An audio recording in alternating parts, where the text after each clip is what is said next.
Hey everyone, this is Sean. Welcome back to my channel. So I was flipping through one of the PORAC magazines. PORAC basically represents a lot of law enforcement officers in California. They assist them with representation at the state capitol. And I just saw that Senate Bill 960, which was authored by Nancy Skinner, a senator, a Democrat, by the way, from Berkeley. That bill was signed into office recently by Governor Gavin Newsom. I just can't believe that bill was signed. You guys want to know what it is? Senate Bill 960?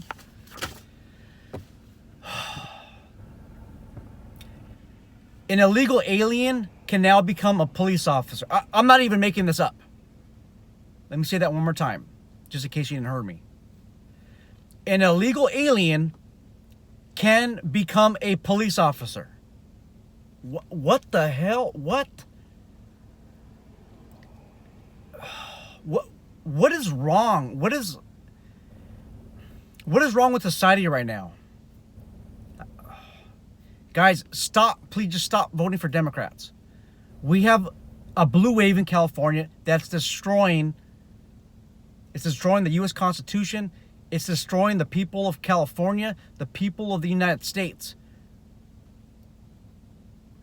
We're supposed to have police officers out there that are supposed to be enforcing the law. How could you enforce the law if you're breaking the law in the first place? Now, you might be saying, Sean, well, there's more to it. Well, the only thing more to it is that illegal alien has to be able to prove that he or she is able to work in the United States. That's the only nuance to it. And I will leave, if you don't believe me, I will leave a link in the description box below so that you can see this for yourself. So PORAC fought against this bill. Rightfully so. But it appeared that there's a point in time where they couldn't fight anymore. And the argument for that was, well, they're not going to pass back. An illegal alien is not going to pass the background investigations process. They're not going to pass it anyways.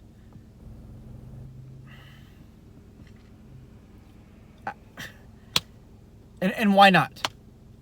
Why not? Okay, so a lot of the references are going to be in Mexico. Background investigators usually don't go to Mexico to verify your prior residences. And they could simply name persons who are supposed to be lawful in the United States as a references. There's a loophole. You could still get in. I just don't understand. I'm going to say it. Democrats are destroying America. They're destroying California. This has just gone too far. You want to know what the last infamous illegal alien that we know of? You want to know what this person did? This person broke into Nancy Pelosi's house, brutally assaulted Paul Pelosi, so he had to be hospitalized. Hospitalized. He hit him with the hammer. And he stated to police that he was in there for Nancy Pelosi. He wanted to break her kneecaps. An illegal alien. But Nancy Pelosi gets preferential treatment because ICE, immigration, was notified. And as soon as this person is released from local custody or state custody, then ICE will pick him up. Well, I'll be damned. I'll be damned.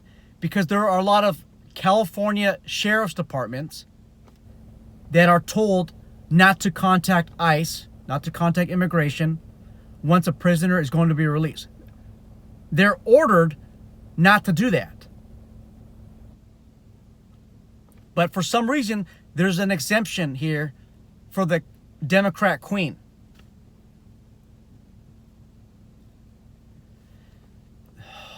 There are so many victims of crimes. Years ago, I heard that a drunk driver who was also an illegal alien took the life of a mother of two and there's no immigration hold. That person was supposed to be deported many times, but upon that person's release, immigration was not informed, as they are supposed to be in some of these jurisdictions.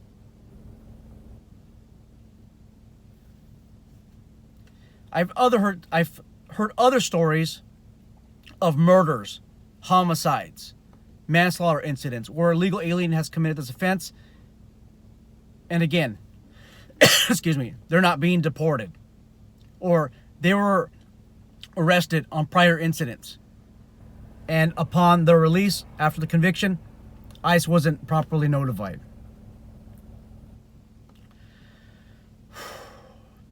In case you're wondering, I'm a first-generation American. My family immigrated here from a third world country. They had to wait all the way in the back of the line just to get into the United States, literally. They followed the protocol, they followed the procedures, and they even got a sponsor in the United States that was willing to vouch for them. They did it the legal way. Most of them became U.S. citizens. The other became naturalized citizens. How are you supposed to enforce a law as a police officer, yet you're breaking federal law? That just doesn't make any sense. I feel for those of you who are in private security whose dream was to be a police officer, but because of background challenges, that dream can't be accomplished. And sometimes the background challenge was hurdled well into your 40s or maybe 50s, and then now you're eligible to be a police officer. But now it's just too late. You feel like you're too old to get into it. And I feel you guys that we're trying to get in and you can't. Again, because of background challenges. Yet, an illegal immigrant can climb the fence, walk over the borders, clear the water, and if they did any crime in the other country, all that's forgotten. If they did any mischievous behavior in that other country, it's all forgotten, because the police background investigators do not go to third world countries. They don't go to other countries and do a background check over there. They begin in the United States. So you could essentially be in your 30s, be a member of the cartel or other criminal organization, and just start from scratch. Yet American doesn't get to start from scratch. They don't get a second chance. You get a clean background once you come into this country illegally. That's not fair for a lot of you in private security, private investigations, who are trying to become police officers. It's not fair. You can stop this chaos from happening at the ballot box. In California, we're probably not gonna win the votes, but we're showing politicians that their support is dwindling. My preferred party is not Democrat, it's not Republican, it's actually Libertarian. Now, unfortunately, if my vote goes to Libertarian, it is meaningful, but it doesn't have the same impact if it goes to the red vote. So that's why I continue to vote Republican. I encourage you to do the same thing. I did a community survey. About 50, it changes every day, but about 50 to 51% of you, sometimes 49% of you, believe that the Republican Party benefits private security as a whole more than the other parties. And I think about 3% of you or 4% of you voted Democrat. And those of you who are Democrat, I love when you guys vote too. I'm not singling you out. I love it when you vote. I love it when you're honest as well. But look, out of everybody on this channel that voted, 3-4% voted Democrat. And then the rest, 49, 50, 51% Republican. And then there's others who choose not to vote. They don't care. They don't see that voting the way it's going right now, they don't see the impact. I didn't see the impact. I didn't care when I was 18 years old, 20 years old, 30, I didn't care too much. But 33, 34, yes, I started to care a lot more. I was a lot more passionate about it because I seen what happened. I know some of you have been in security since 1987 and even before then. If you've been in security or in private investigation before then, let me know. You've seen the whole tides turn. I started as a Democrat and I changed. After I voted for Barack Obama and Joe Biden, I just seen the way that the country was going, and I changed my whole party preference to Republican. I've just seen the whole tide change, and I know a lot of you that have been in the industry for 20 years, 30 years, 40 years. You can be in the industry for a year and see the change.